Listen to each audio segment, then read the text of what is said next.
I want to thank you for joining in on our feature reading today. As Joy said, I'm going to thank our sponsors. Our sponsors are the 440 Art Gallery, the Garner Glazer Foundation, the Park Slope Civic Council, Poets and Writers, the Fife Diggy Dog Foundation, our individual donors, and you, our audience. And we want to thank you for making this programming possible. Today, we are really in for a treat. I'm part of a women's writing group, Alma's Heart Circle, and LeConté is one of our members. So I'm very familiar with her fabulous work. And I was so glad when she said that she would be able to feature for us. So I'm going to give you her bio. Leconte Dill was born and raised in South Central Los Angeles, California, the granddaughter of sojourners of the second wave of the Great Migration. She remains curious about sojourning, migrations, and landing and launching places and spaces. LeConté literally means the fairy tale. And likewise, LeConté listens to, documents, dreams, and creates stories of reimagining. She is a scholar, educator, and a poet in and out of classroom and community spaces. LeConté holds degrees from Spelman College, UCLA, and UC Berkeley. She has participated in VONA Voices and Canem workshops and was a 2016 Callaloo Creative Writing Workshop Fellow. Currently, she is an associate professor of African American and African Studies at Michigan State University. Her work has been published in a diverse array of spaces, such as Poetry Magazine, the Mom Egg Review, Journal of Poetry Therapy, and the Feminist Wire. And we want to welcome LeConté today, but before she starts, just to give you a little tease about her work, here's an excerpt from one of her poems, The 4th of July. And maybe home is a mother, and maybe home has birds of paradise, and maybe home has a porch out front and a yard out there. And maybe home is a daughter. And maybe home is a cooing. And maybe home is a stoop out front and a walk up. And maybe home is a fireworks show at 1 a.m. And maybe a poem is a home. Ladies and gentlemen, LeConte Dill. Hello, everyone. I feel your love. I feel your applause. You can use, as I said before, you can use the emojis. I'm so happy to be in this space with you, even if it's virtual. Thank you, EJ, for the invitation. And thank you, Joy, for, although we met virtually, for the marketing and for the support and coming to the space. I love this Zoom space. It feels like home. My family is here. You see the Sterlings are in the house. My best friend is here. Dr. Renee Hazler Rowe. So my Spelman sisters are here. My Alma's Heart Circle sisters are here. My UCLA family is here. Zooming in from the Pacific Ocean, take me there with you. My Berkeley folks are here. Other comrades and friends from my various walks of life. So that just brings me so much joy. Although we're not in person, if we were in a poetry space, a poetry lounge, I would invite you to get your whatever you need to feel comfortable and to feel in the vibe. So your adult beverage, your water, your coffee, your tea, your tissue, in case emotions come up, which I allow, your journal. I know my mom has an envelope to write on the back of, to write some notes. So I, as a fellow, oh, she has a whole notebook, not just an envelope. So as an educator, I invite you, if something sparks your interest or brings you some insight, to jot it down and use the chat. I know we'll do Q&A at the very end, but if you have a question, I'll take facilitator moderator privilege and say, put some questions in the chat, particularly if those of you who can't stay the whole time. So shout out to those of you Zooming from the beach and from the park and from soccer games and from your homes and from your living rooms and wherever you are. Let's begin. The first set of poems some of them have been published, some of them have just been in my notebook or on my computer, but they're a group of poems that I like to refer to as Still Away Home. So giving a nod to the Negro spiritual of that name, still away home, as enslaved people ran away, stole their selves, stole their own freedom, but also the ways that still, S-T-I-L-L, that there's still a possibility. So still away home, that's this kind of first suite of poems.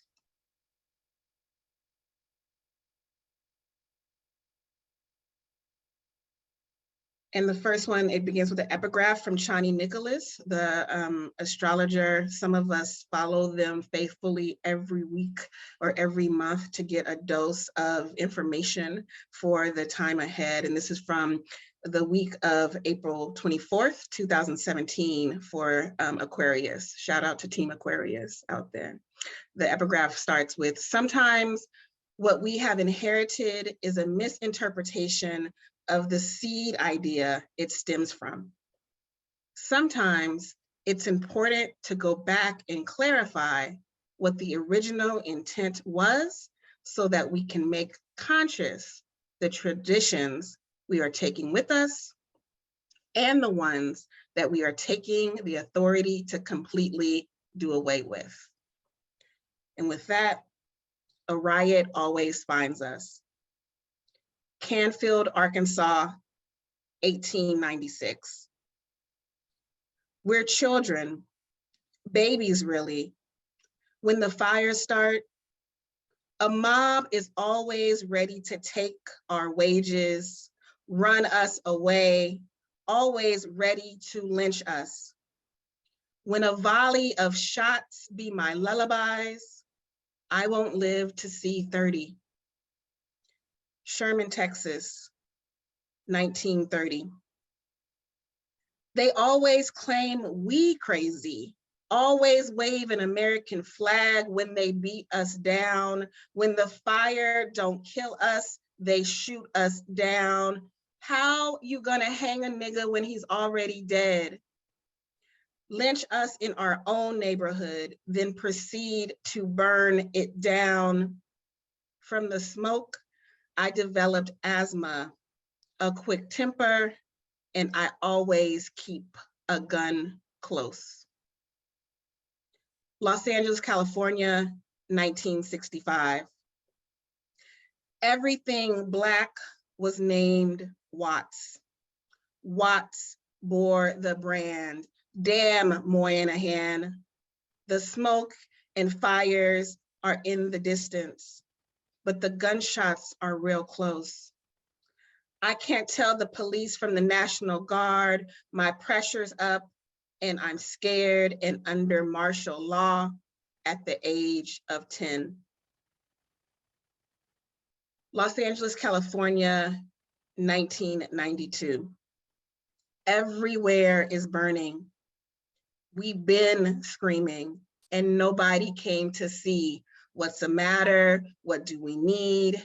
At 14, I'm just learning my screams, hearing them for the first time, liking the way they sound. So that poem, just to give you a little bit more insight, my family on both sides of the family, great-grandparents, grandparents, my parents, and myself experienced uprising and unrest. And so if that's, you know, kind of how we were birthed or how we experienced our childhood, what imprints does that leave on us? Speaking of imprints, Rhythm Nation. 1814 birthed the Star Spangled Banner. 1984 is when Papa made me memorize it by heart. The Olympics were going on up the street and I cheer for Carl Lewis and Edwin Moses because we must root for Black boys because they always running. Cheer for Mary Lou too because of smiles and splits and flips, and Bella Caroli makes everyone win. And since we winning and American, they keep playing the Star Spangled Banner. Papa writes down every word. Tire factory makes his knuckles swollen, or maybe it's the arthritis. but his cursive is all splits and flips, and I read every word, and we sing it together since we're winning an American. And 1990 is when you named your album 1814.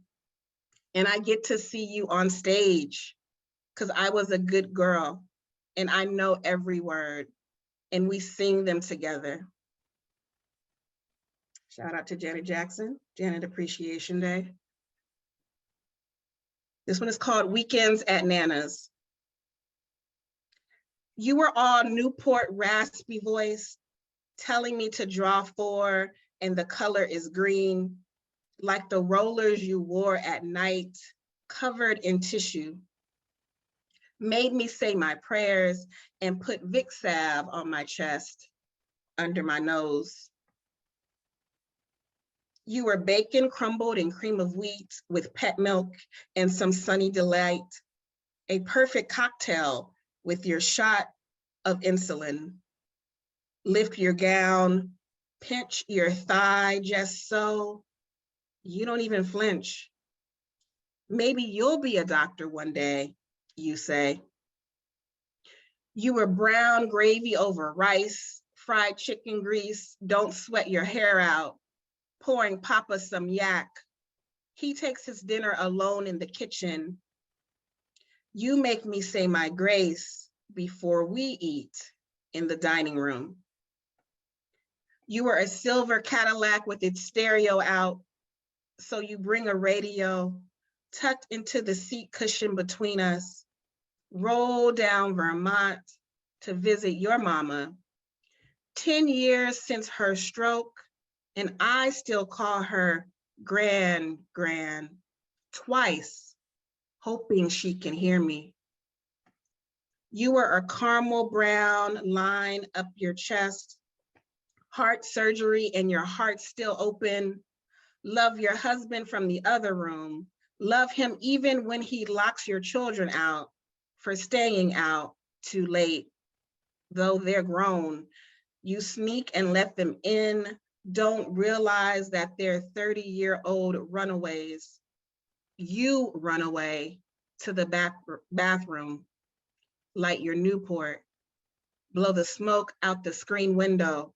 So not to bother my asthma, I'm asleep in your bed and baby girl needs her rest.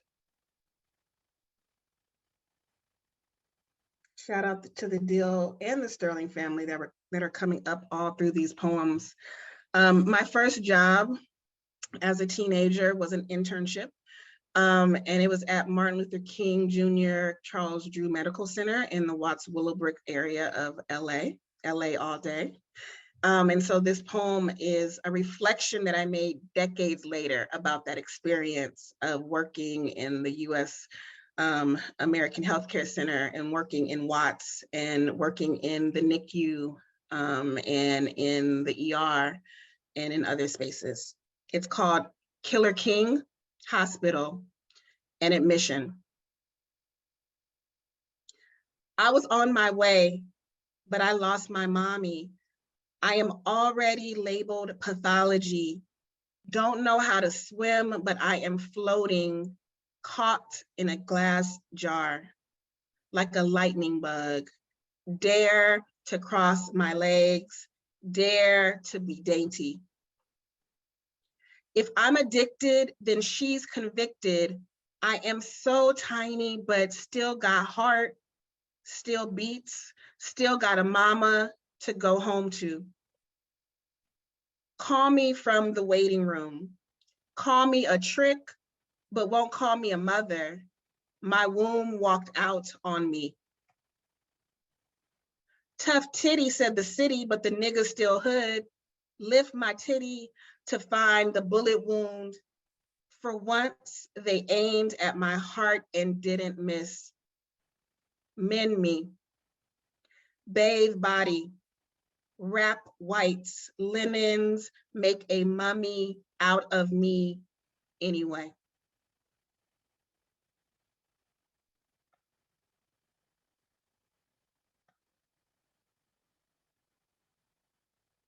This is an excerpt from a poem called Angels Lost and Found. Dare to keep a kid off drugs, dare to keep you in private school, cursing in cursive.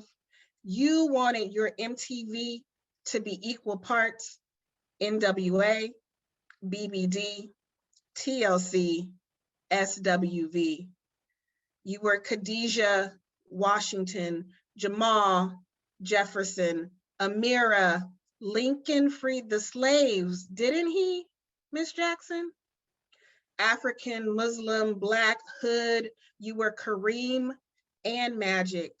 Raiders starter jackets, African, Muslim, Black, hoods, braids, fades, and curls.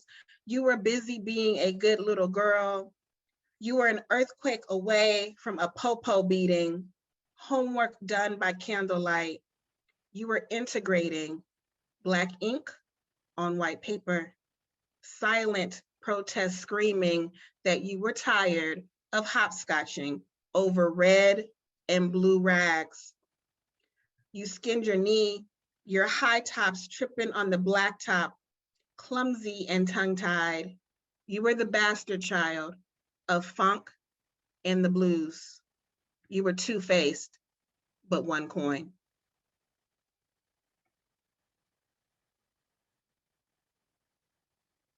So I had a vision that my grandmother, Nana Dill, referred in the poem with the insulin and the green rollers.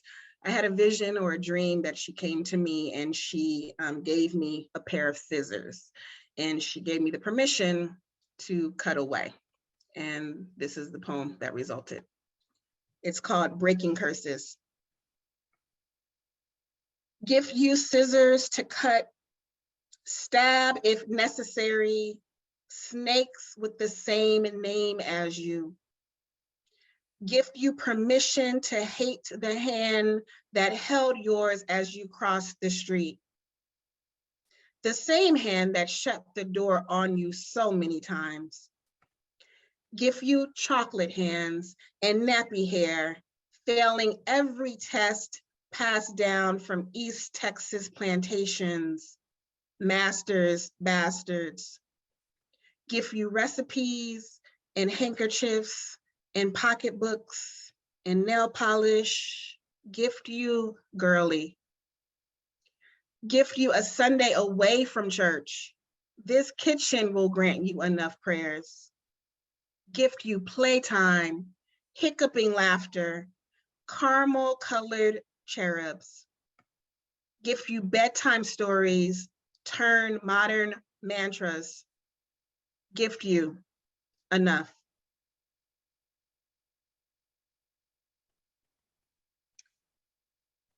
So when Nipsey Hussle passed away, was murdered a couple of years ago, we learned more about the village that raised him in South Central, including his dear grandmother that comes up in his songs and in his interviews.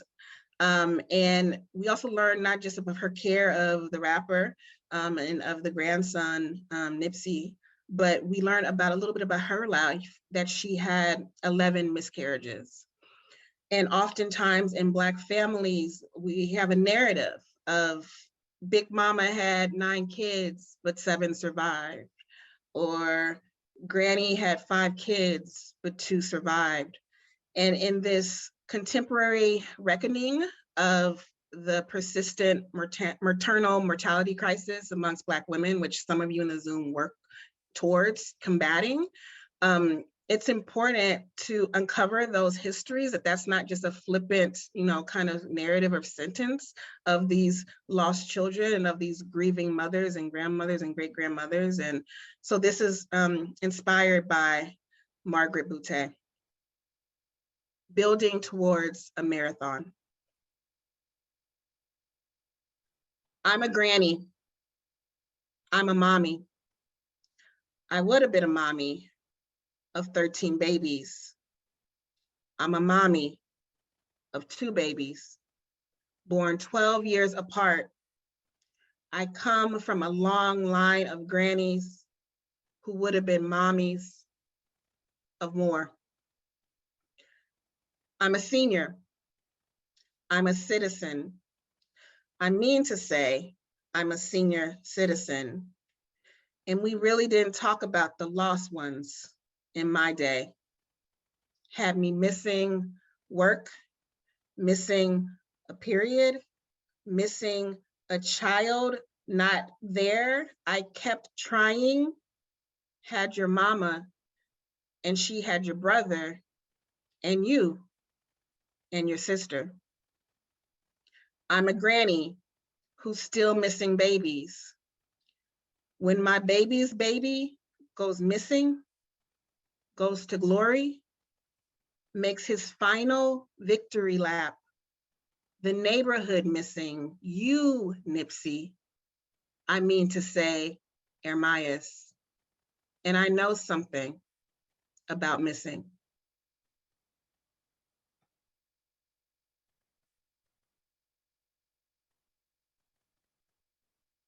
Okay, the next couple of poems were actually written when I was doing my dissertation at UC Berkeley. I was getting a doctorate in public health, and I had the honor and privilege of being engaged with a group of young people from East Oakland, California, and their adult mentors and adult guides and witnesses. And people ask me, why are you writing poems? Why are you taking creative writing classes? Why are you writing poems? You're supposed to be writing a dissertation. And some of you know about that bat cave that we find ourselves in when we're writing our dissertation. And the poems inform my dissertation. The poems helped me cope. I did interviews with young people, but I also invited those young people to come back in the space with me to analyze their own data. And we did that a bit with poetry. And so in addition to writing and publishing a dissertation, I, along with the young people, wrote and published a poetry book called Why You Gotta Call It Ghetto. So this came out 10 years ago. I can't believe it's been 10 years. Some of you were there when it was birthed, the same week I was walking across the stage. Yeah, it's their stories, but I wrote along with them because whenever I teach, I try to practice mutual vulnerability. So I try to engage in the practices that I'm asking my students and my mentees to engage in. So I'll share a couple from that book. I live on a block between two corners. I hear papers rustling, research questions, theoretical frameworks, methodology, preliminary findings, finding out that big kids still play games, still play dress up, suits and bifocals, make a spectacle in journals, at conferences, conclude that the at-risk are at risk, limit themselves to 1-inch margins. I peek at the other corner on 82nd and International, ask questions of my research, poems falling out of my notebook, framed between character development in their walk and their talk, and murals adorning their walls. Youth leaders invited me in to sit for a spell. Storytelling, just like the elders, old heads, OGs. Rocking chair on porches, replaced with swivel chairs in offices. Find out that it's not all bad, but it ain't all good. There's a method to my madness. There's some hope in my hood. And another one from that same collection, it's a sonnet. Learning from Gwendolyn Brooks, I love that Black women are the greatest sonnet writers, and that I practice with this poem that you can write sonnets about the hood. It's called, quote unquote, At Risk. If all you think of me is ill-fated, shooting baskets, rolling caskets, dropping school books, then who waits for me, breath baited? Hold hope with its limbs out, daydream swapping. Drive me to the page's edge, no footprints. There's no mail deliver. There's no address. I run up and down the block, get shin splints, looking for a place to rest, break, recess. Tattoo my name on the corner of my wrist, stake claim, mark territory as my own. On my forearm, the ones who've gone, I list. Tennis shoes on power lines, tossed and thrown. I am the gun underneath your shoe sole, forgotten, but still stuck. No peace, no hole.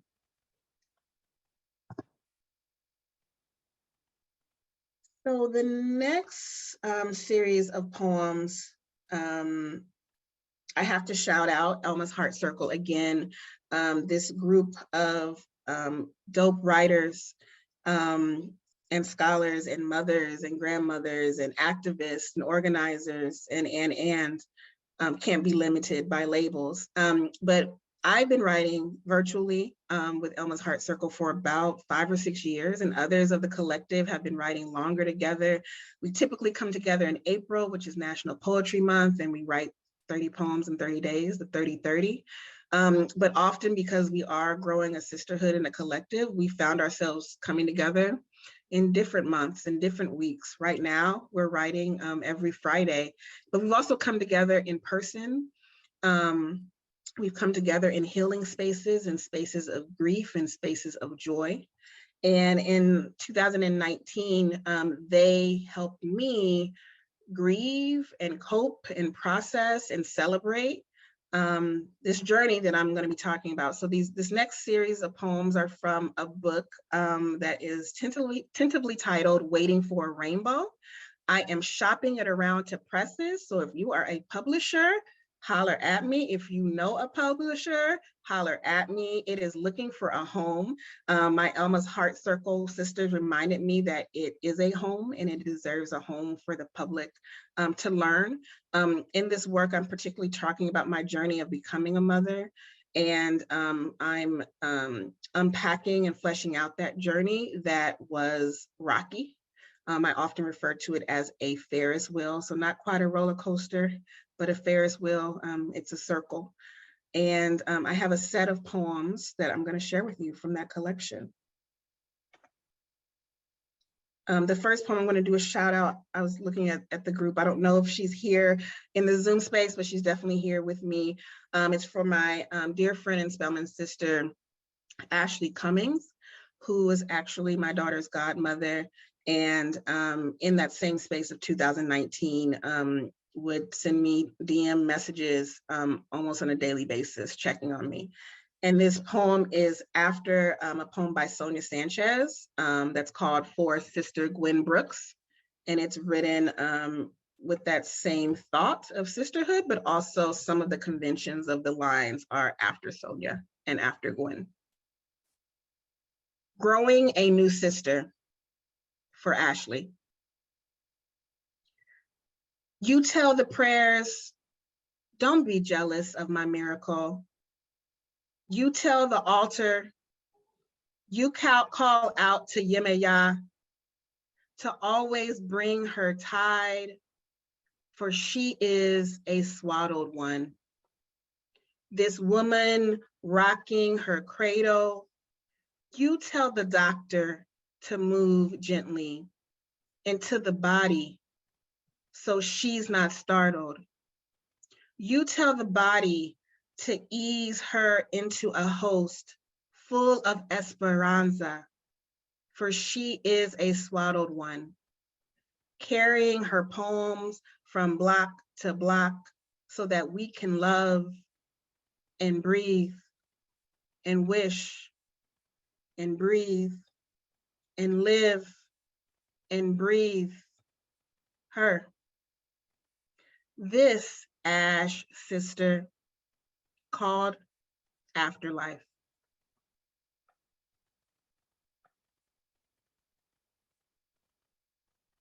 In this work of Waiting for a Rainbow, this manuscript, I am taking the experience of quote unquote infertility or delayed fertility or differently fertile and in vitro fertilization. I'm taking it from the shadows to the surface.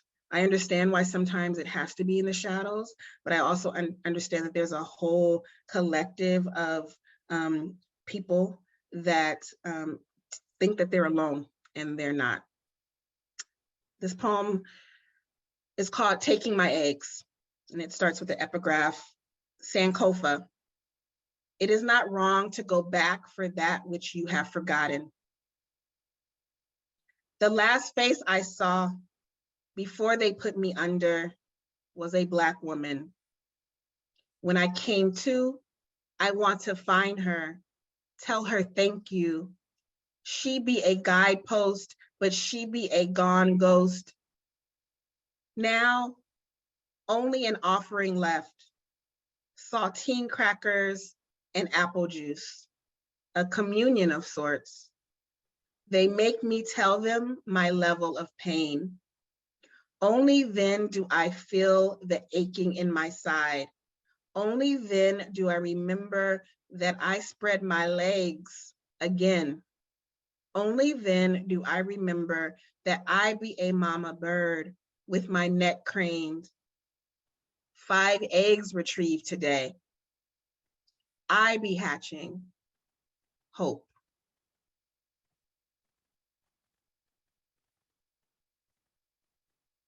Taking them home. I spread my legs again. Doctor calls my name. I'm awake this time. Told to collapse on the table, to let go. I've practiced this in yoga, this surrender.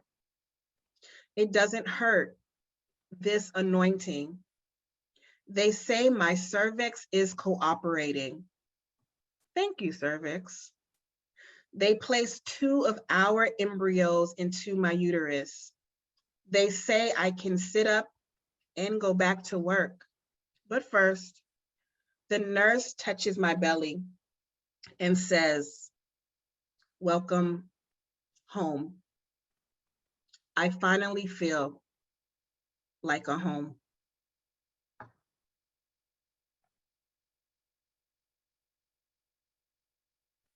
The next poem is a contrapunto, and some of you might know, but for others, it's a poem that is in conversation with one another on the page. So I'm going to read it in 3 different ways. It's called Taking a Risk. On the day after my birthday, found out I was pregnant. The doctors were cautiously optimistic because of my levels, said congratulations, said to come back in 2 days. Taking a risk. The day after is when I learned, or that I heard, that no longer could I celebrate this month. Not sure, talking in hushed tones because of my age. Said they were sorry, said I could try again, but I would start bleeding. Taking a risk. On the day after my birthday is when I learned, or found out, that I heard that I was no longer pregnant. Could I celebrate this month? The doctors were not sure, cautiously optimistic, talking in hushed tones because of my levels, because of my age, said congratulations, said they were sorry, said to come back, said I could try again, but in 2 days, I would start bleeding.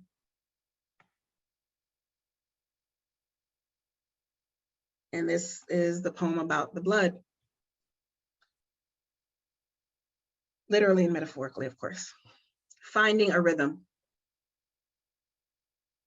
scared of the blood, scarred from the blood, tired of the blood, made from the blood, marred from the blood, wade in the blood, wake from the blood, run from the blood, wring out the blood, ache from the blood, clean up the blood, give up the blood, gave up the blood, saved by the blood, named by the blood, cursed from the blood, mess of this blood, most of the blood, soak up the blood, soaked in the blood, woke up to blood, woke up with blood, woke up in blood, woke up in blood, woke up in blood, woke up in blood.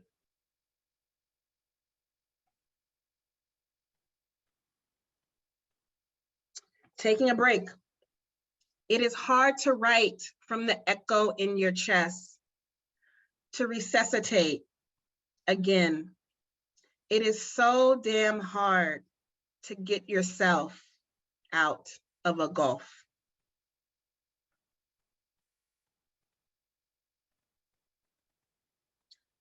Growing tired of other people's questions when I got questions of my own.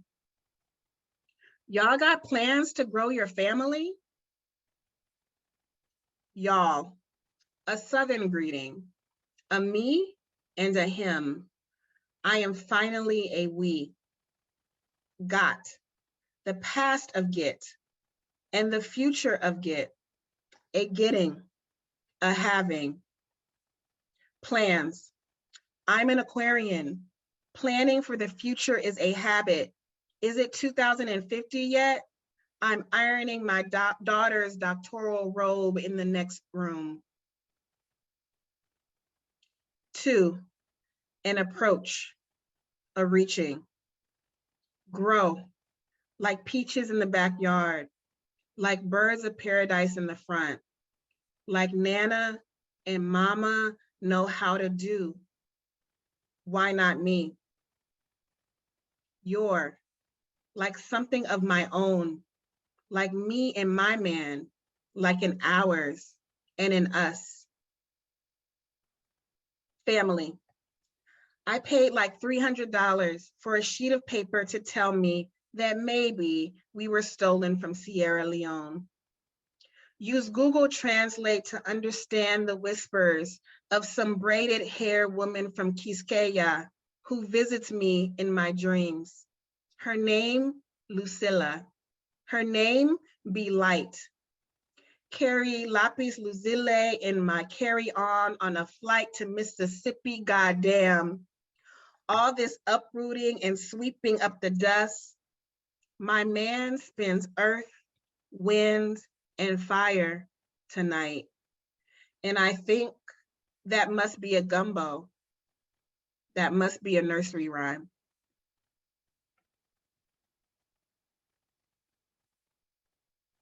So then that ends that series, but some of you know, or most of you know, that thankfully that Ferris wheel, that journey ended up with a special person who's going to be a special guest. She is Facebook famous, so many of you know her through the screen, and I'm going to invite her here. So give me just one moment.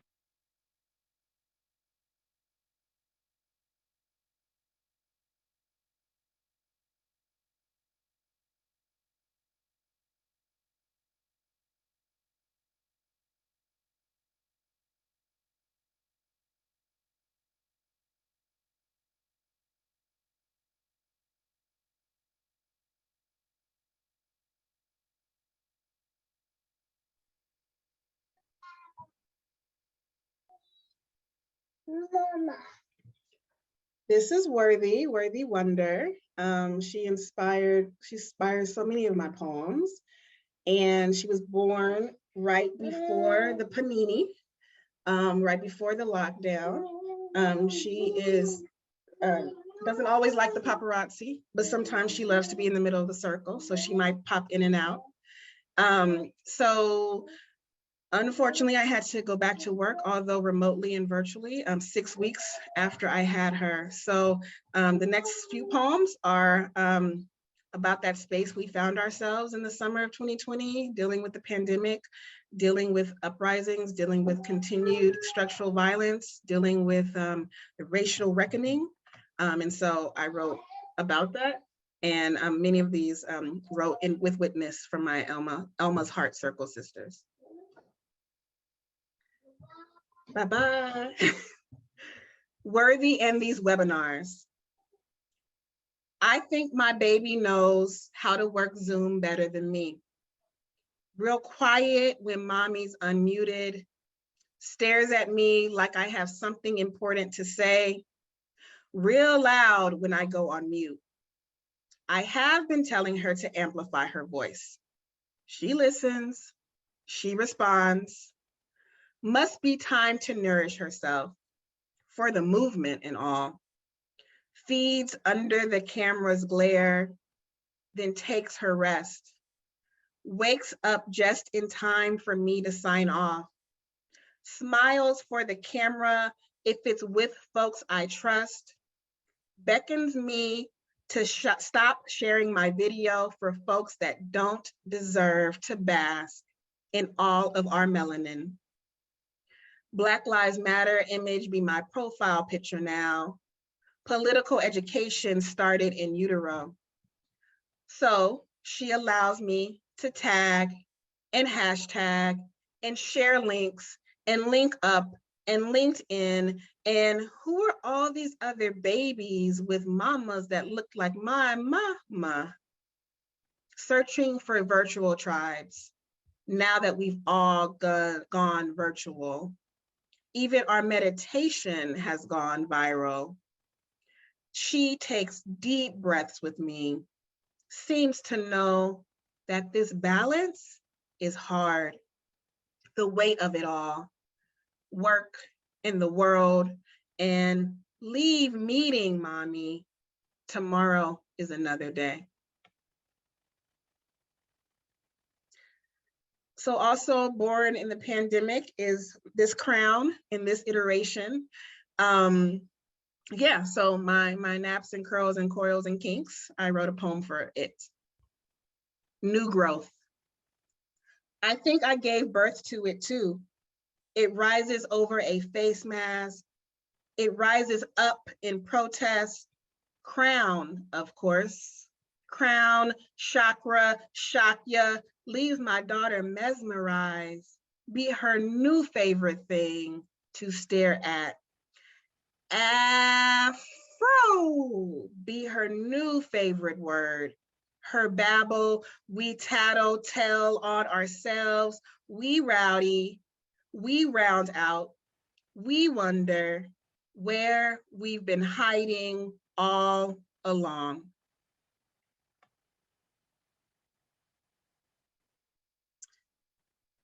So some of you mentioned at the start of this, I'm in Michigan. I'm a professor at Michigan State University. I just moved here a few months ago, but this poem was written, and again, that summer of 2020, I was at a different institution in the Zoom world, and this is about reflecting upon that. It's a golden shovel poem, a form created by the poet Terrence Hayes in honor of Gwendolyn Brooks and her words and her inspiration. So the epigraph takes from her work, and then the poem is informed, the last word of each line is informed by this epigraph. It is lonesome, yes, for we are the last of the loud. Nevertheless, live, conduct your blooming in the noise and the whip of the whirlwind. Working my nerves. I'm typing from my couch. It be my new office. Office is a precarious term in the middle of a pandemic. Am I lonesome? Yes, because when I zoom into the work meetings for the umpteenth time, I see the screens, the squares, the grid really, a sea of pale faces. We are not the same. Print out your anti-racism statement from the last July and eat your words. Lick up your liberalism. Burp up your bigotry. You of 10,000 reading groups. This meeting could have been an email. And my eye rolling is loud. Just a couple more, or a few more poems to end, and then I'm excited to be in conversation with you all. So this next series of poems, also written with the witness of Elma's Heart Circle. My sisters in Elma's Heart Circle told me, they were like, this is another manuscript. And I was like, really? And now I see, like, yes. So it's a series about inner childhood, going back to the Ferris wheel. I think it'll kind of turn us back to how I began this reading, with home, with LA, with girlhood, with Black girlhood. Being 13, I'm still the new girl, still waiting to get my braces off, waiting for my period, waiting for this teen thing to kick in. Will I like someone and they like me back? I like books. Have to read double. The ones for school and the ones at home, filled with actual stories of folks like me, Black and girl and growing up. I write my own stories and poems. Lots of rhyming for now and lots of happy endings. Stock them up for rainy days and for blue days and for snowy days when this teen thing kicks in.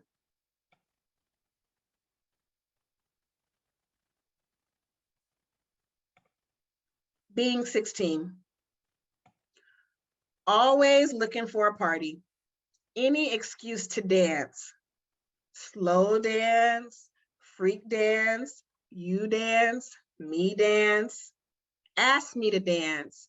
Ask me anything. Waiting, anticipating. Movie theater outings, always a group of us, always piling into a minivan and headed to the mall. Hope you hold my hand or graze my hand as we reach for ices and buttered popcorn. Hope I'm picked. Hope I'm protagonist. Hope my way into another weekend. Homies and homework and home phones with answering machines, with slow jam intros and what's up? Can't come to the phone right now, but you know what to do. Peace. Real cool, old school is what they will call us. Call me back. Call me cute. Call me anything. Know my name next to yours in my journal. Hearts and run-on sentences and lots of question marks. I question everything every day, it seems. Like, why they call this age sweet? Like, when can I taste the sweetness? A couple more. So this is being 17. Pink nail polish to lift my spirits, lift my chin, maybe. Head stays down, so down every day. How long will this last? Think it will go away once I'm 18 and grown. They call me too quiet. Next, they say I got an attitude. Misunderstood. Stand up to my English teacher. Syllabus so white. Spend my lunch hour in the library, searching my way back to Black. Write poems everywhere, notebook, journal, back of the envelope, book margins, even in Spanish class. Senora used to teach in Inglewood, talks about Toni Morrison, and maybe she gets me a good recommendation letter so I can get up out of here, get better someday. And my last offering for this space is for the mommies and the babies, for the sister girls and the Miss Things. Always the pen, always close, always a poem, maybe a map, perhaps a letter for another day.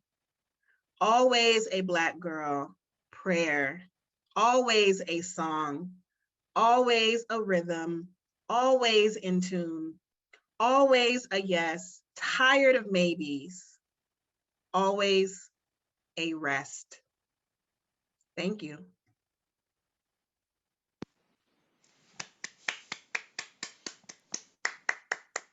I saw the emojis, I saw the chat popping up. I'm so anxious to like look now and read your love and your care and your shout out.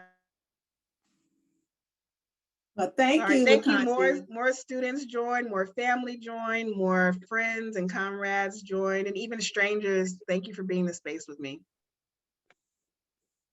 Well, we want to thank you, LeConte. It was a beautiful, beautiful walk through the trajectory of your work. It was really, really wonderful to hear you. And I'm going to start the question and answer. It's the question Q&A period. But anybody on the line who has a question for LeConte, feel free to just jump right on in. We don't raise hands and all of that. We try to be like we're still in an intimate space, even though we're on the internet. Okay. So LeConte, I'm going to start off with one of the lines in one of the poems you read. You said, "Big kids still play games." So I'm going to ask you, are you still a big kid? And if yes, how do you keep that part of you alive in your adult stage? Really, really good question. Yes, I'm a big kid, Worthy. My daughter is reminding me to find my play or remember my play, reclaim my play. Even like singing to her or doing hand games, I'm realizing like, oh, I don't really know the full lyrics of this song. Like, let me go find out, let me remember. I feel that my play was a bit cut off. As Black girls, there's not enough conversations, but there's emerging conversations and some research about how we become adultified, and we become adultified in different ways. And mine was more around like, be that good girl, study hard, study a lot. I'm the oldest grandchild and child and niece and cousin. And so it's also, be the oldest, be the model. And so I'm now kind of going back to recover, like not just in my poetry, but also my life, that play. And so for my students that are, or former students that are logged on, I'm the professor that's going to tell you to rest on the weekends and the spring break and to play. And I always say, this is one of my mantras, like, play is rigorous. And I know that you can still get the quote unquote work done, but I'm a firm believer that that play is work as well. And so in the poem, when I was talking about big kids and their games, I was talking about academia and professors and administrators and the shenanigans of games that they play, or maybe we, because I'm implicated in that. But I'm looking forward to the other games that are joyful and are generative.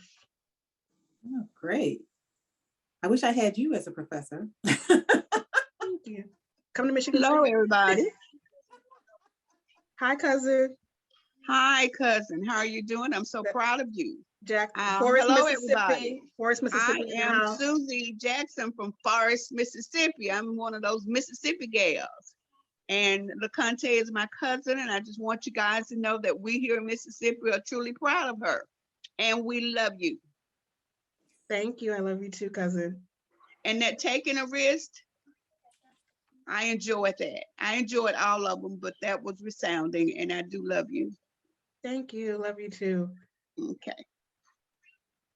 The Sterling clan hails from Forest, Mississippi, and although my Papa Jack left in his early 20s, we are rooted there, physically, geographically, and in our spirit and in our care. So thank you, cousin, for chiming in. And we truly hope that as soon as this pandemic gets better, that we will be able to get together, not virtual, but in person, just to show some love.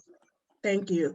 My family immediately and bigger family have practiced Zoom reunions and Zoom care. Yes. And my family has been part of also engaging or indulging in my practice of meditation. And we've done that over Zoom. And they've been some of my greatest, not just participants, but teachers, that some of this can translate in the Zoom space, although we've lost so much as well.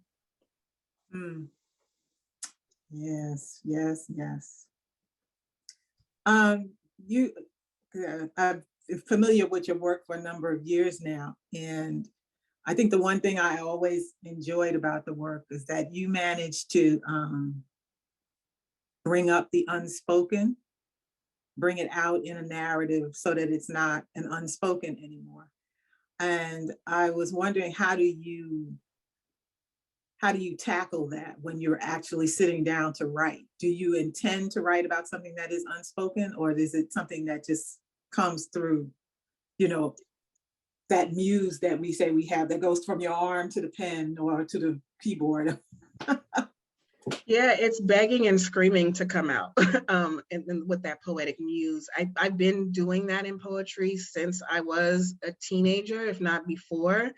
But I think when I was a younger person and a younger poet, I was still writing, although letting it out and even publishing, but still writing as a secret, like writing in a cryptic form, like, I'm not really sure what she's saying, but okay, go girl, you know.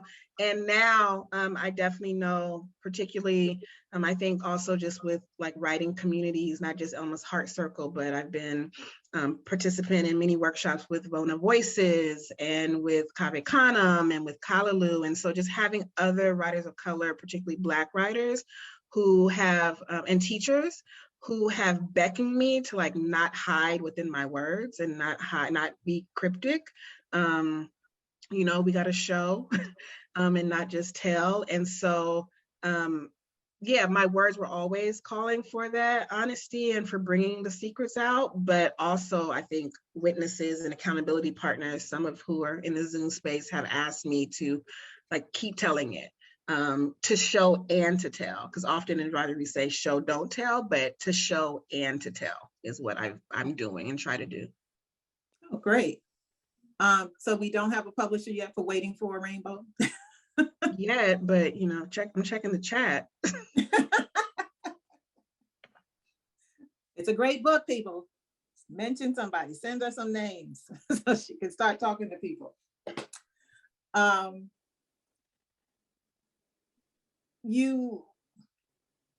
want to commend you for being brave to talk about the in vitro fertilization process that you went through, and the ones that didn't take, as well as the one that did take, and all of that. And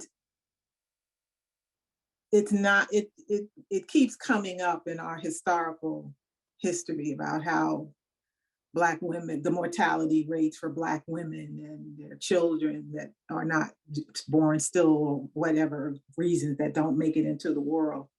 And we all do, the majority of us have that history within the families.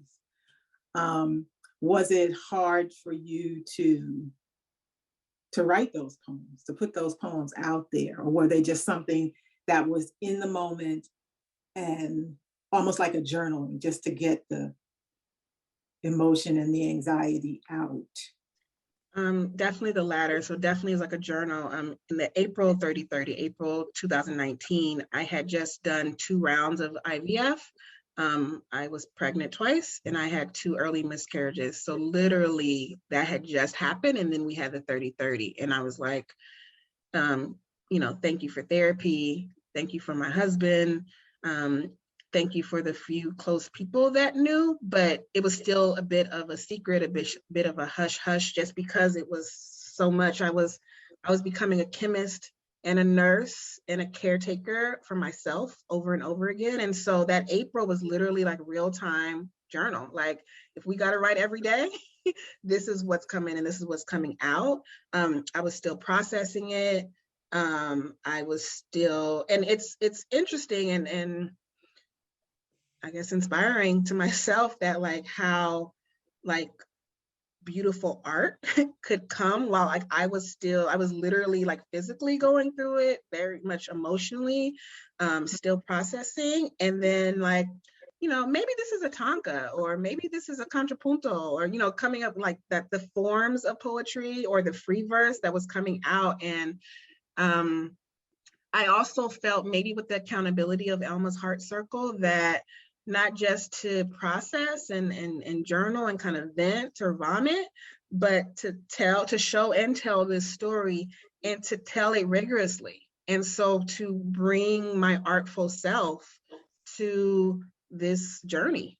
And so I think that I'm still answering that question because I was like so in it, and we know whatever we go through when we're in it, sometimes our head is down and we're like, I don't know how I made it through, like not just the process, but also the art that came from it. I was kind of maybe in a trance, maybe possessed, and I received that possession.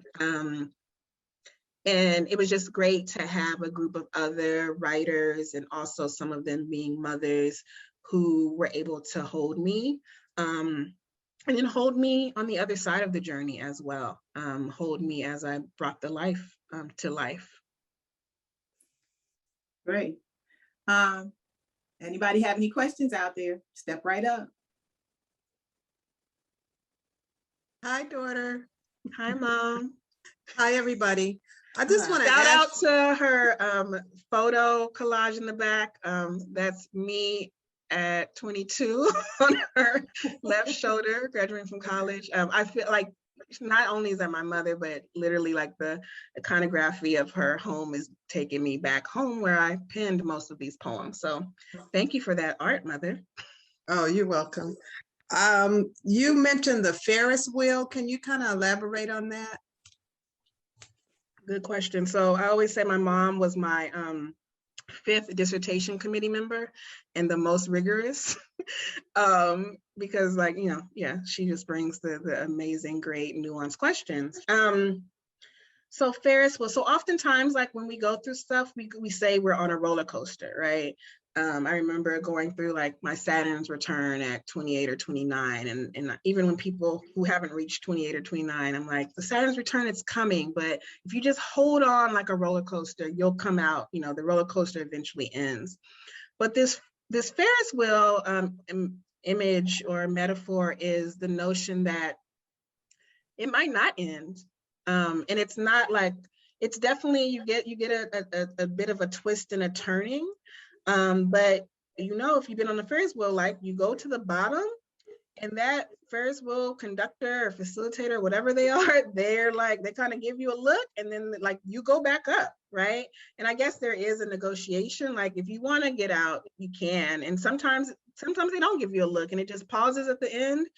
It's not fast like a roller coaster. It's kind of a slow journey. And so, and Berto, my husband, who many of you know, if not in person, on the Facebooks, we were actually in Myrtle Beach during that same spring, summer of 2019, trying to become parents. And we were at a Ferris wheel and we took the Ferris wheel and took pictures in front of the Ferris wheel. And so I kind of go back to that literal image of us and think about like, oh yeah, this journey is not a roller coaster, or at least for us, it's been a Ferris wheel. So I want to think about that more. It might be not just more poems, it might be a paper coming. I often have cited my mother in my scholarly works because, you know, she doesn't identify as a scholar, but she was one of my first scholars, and there she goes, having me write another paper. So thank you.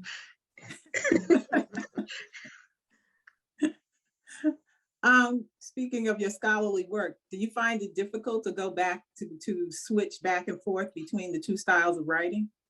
Really good question. No, but mainly because when I was dissertating, so when I was doing this ethnography and public health scholarship, I was writing poems. I took a class with Cecil S. Giscombe at Berkeley. I, you know, was doing workshops. Like I said, I was in community and doing readings. And so I was forming this methodology with the young people in Oakland that's now I've replicated around the country and around the world, even in Johannesburg. Shout out to any of them that are on the Zoom, that I call participatory narrative analysis. So I think as long as I've been a quote unquote formal scholar in the academy, I've always been engaging with, you know, either I'm doing quote unquote academic writing and poetry, or I'm doing them together. So a lot of my scholarship is actually weaving poetry into academic and scholarly spaces that don't always invite it in. And now I'm at the space of my life, but also my career, that sometimes everything is a poem. So I've even had therapists like ask me a question, and then my answer, they're like, is that a poem? And I'm like, it's just an answer, it's just the way I think. And even when I was hearing my biography read back to me, which I wrote, but I didn't write, I wrote as biography, not necessarily as a poem. And I was like, is that a poem? So I think I'm just always like thinking poetically, and therefore everything I write. And I know that, and there's some folks right in the Zoom space that I've been in conversation with that want the permission or want the model to do this in academic spaces. And so I'm happy to provide what I call these breadcrumbs. But I also know that writing in this way keeps me, quote unquote, sane, or at least grounded in the academy. Like, I wouldn't know how to do scholarship any other way. And I know everyone doesn't have that freedom or that permission, but this is like the only way I've known how to do it. And so some of that might be just shout out to the Bay Area and to Berkeley that would allow such scholarship, but I've done it ever since I left in different spaces, in medical schools and in Research One institutions. And so then I teach this way to show other learners that this is rigorous. Again, this is rigorous, this is scholarship, this is scholarly. And I know, because I'm looking at names, like folks out there are doing the same. And I'm so excited that, that I'm providing these breadcrumbs. Great. Anyone else have any questions?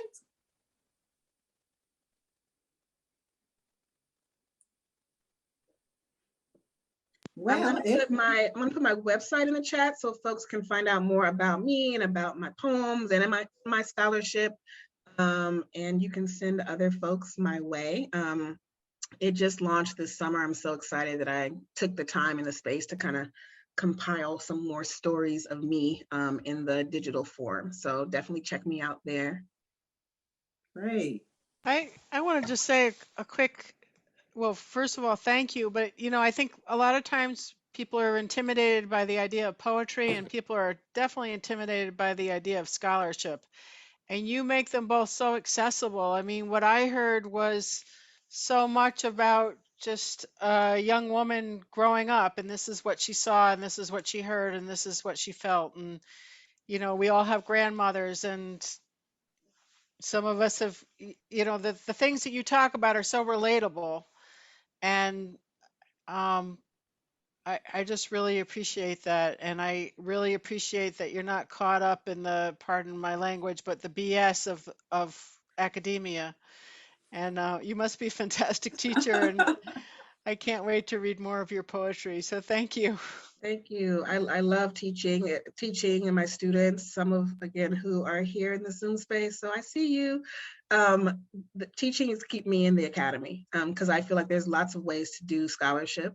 There's lots of ways to teach and write, but my students and mentoring and teaching them keeps me in the academy. And I'm so excited that next semester or in a month, I get to teach actually a creative writing class, which I've done in different spaces, but I get a whole semester. So I get 16 weeks to teach creative writing with the Black feminist, centering Black feminism. So all the books that my mama had on her bookshelf that I read after I came from school, not because she told me, but because they were there and because they were stories like me, I get to teach those to others as canon, as scholarship. And I did that anyway in my other institutions and in the public health space, but now a lot more of my poetry writing and reading counts as scholarship.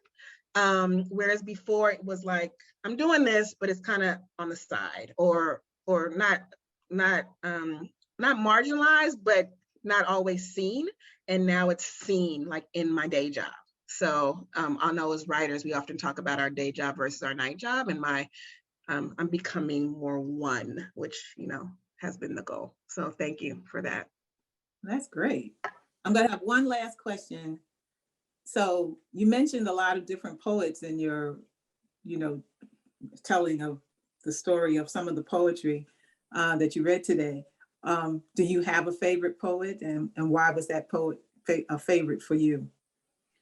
Lucille Clifton is definitely the favorite. Cheryl Boyce Taylor has said that some of my writing reminds me of Lucille, and I'm like, oh my gosh, I stand, and I stand in reverence of her. But the ways that she is so accessible, the ways that she can tell a story in a short amount of words and lines. A year, I'm losing track of time, but a year ago, oh no, maybe 2 years now, I was able to take a kind of a class by our other comrade, Cheryl Clark, around Lucille Clifton's work and do a deep study of her work. So she definitely, and not just, I'm reading more, not just around her poetry, but also just her life as a mother, her spirituality, just being very connected with African diasporic spiritual practices. And so that too is also, a model and a mentorship or guide for me. So definitely Clifton. All right. Yeah, she's actually my favorite writer. I always gravitate toward her. Yeah. She said what she meant. Yes. Even if she was using metaphor sometimes, but sometimes she wasn't. And I think sometimes people, because they say poetry is about the metaphor, they think everything that gets written is a metaphor when it really was something straightforward. Mm-hmm. And I don't normally remember lines of poetry, but I remember a line from a Lucille Clifton poem called Robert. Mm-hmm. And the line was, he married a master who whipped his mind until he died. That was the line. I was just like, it just flew off the page at me. I was like, whoa. And I happened to be taking a workshop on Lucille Clifton's work. And when I brought it up in the workshop, the instructor was like, oh, it's just a metaphor for something. But something told me that was not true, that whoever that was, she knew that person. And we had the good fortune of her to come to the last workshop to talk to us. And I couldn't resist. So I asked her, who was Robert? And she said, oh, child, that was my uncle. He married that woman and we couldn't stand her. And I was like, the instructor was looking and she was like, oh. Right, not a metaphor. Lucille Clifton, the line was just so like a surgeon's knife. So I will always love Lucille Clifton's work. I've loved her spirituality. I love that she was able to write with a house full of kids, which I like, I don't know how you did that, honey. And even like her line around starshine and clay has just like traveled so much. Our dearly departed Camila Aisha Moon named a book after starshine and clay, but also I'm part of a yoga collective, a restorative yoga collective led by Octavia Rahim, that's virtual, but she's based in Atlanta, that's called Starshine and Clay. So literally when we think about yoga, when we think about kind of above us, so starshine, and then grounding, so like release and then grounding, starshine, clay, and we read the poem every week when we practice. And so the fact that spirit has led me, to poems even when I'm in other spaces. Like, right? Yeah. So. Well, if the audience doesn't have any further questions, last round, last time, last call. If not, I want EJ, somebody wrote in the chat, what's your writing process for writing poetry? Thank you for that question, Andrea. Andrea is an amazing doctoral student and a poet at UC Berkeley who is doing amazing work, community engaged work in Memphis, Tennessee, and a teacher too. So I learned so much from her, from you. Thank you for that question. As you know, as I mentor my mentees, I engage in bidirectional mentorship. So I'm not just teaching, I'm often learning from my students. So thank you with this question for helping me learn. My process for writing,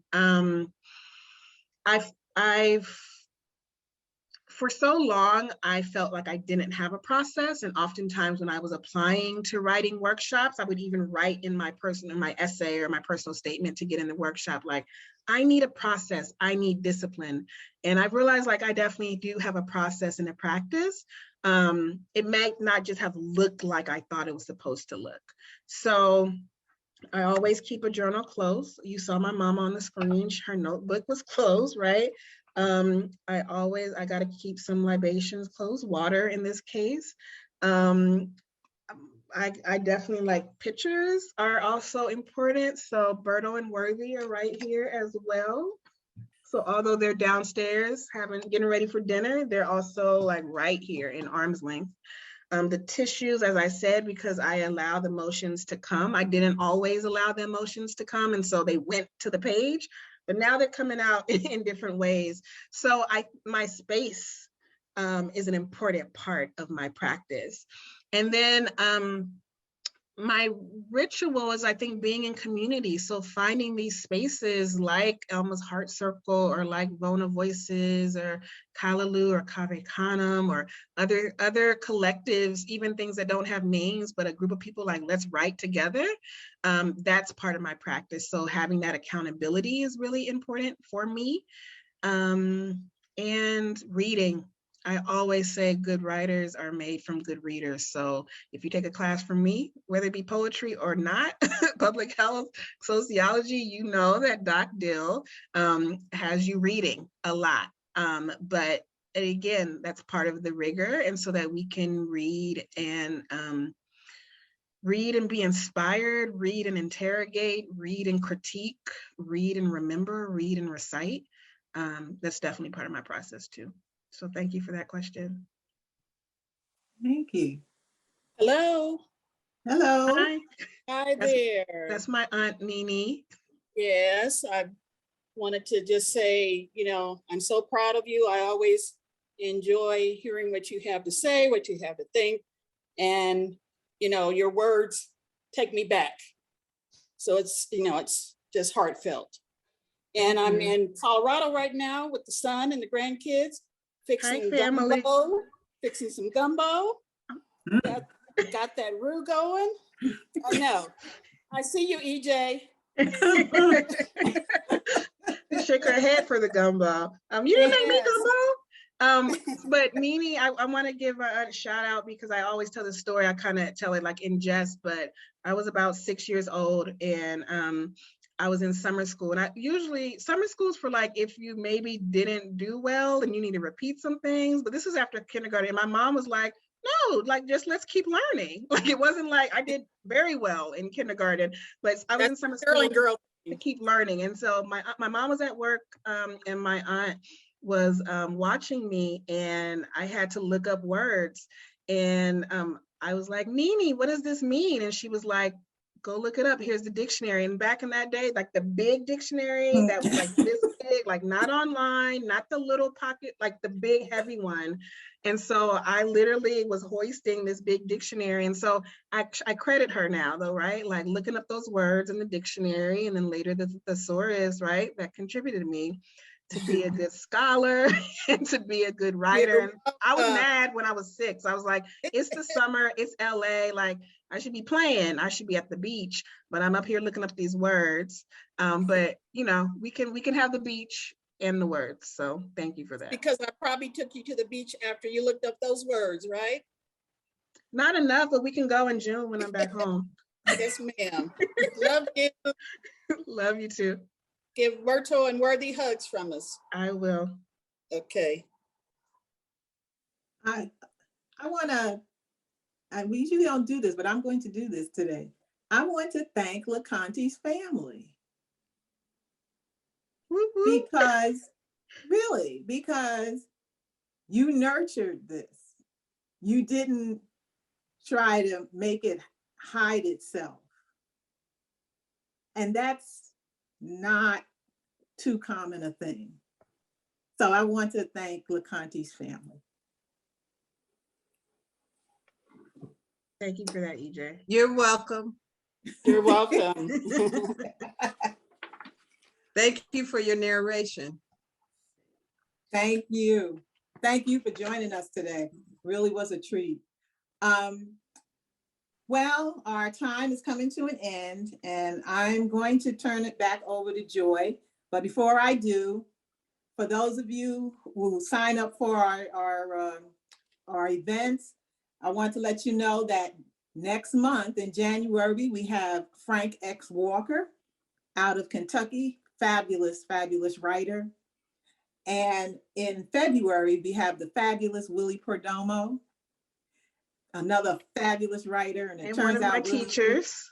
yeah, and it turns out Willie grew up like 2 or 3 blocks from me in Harlem. So, so please join us in January and February, because we're gonna have some really, really wonderful poets speaking those 2 months.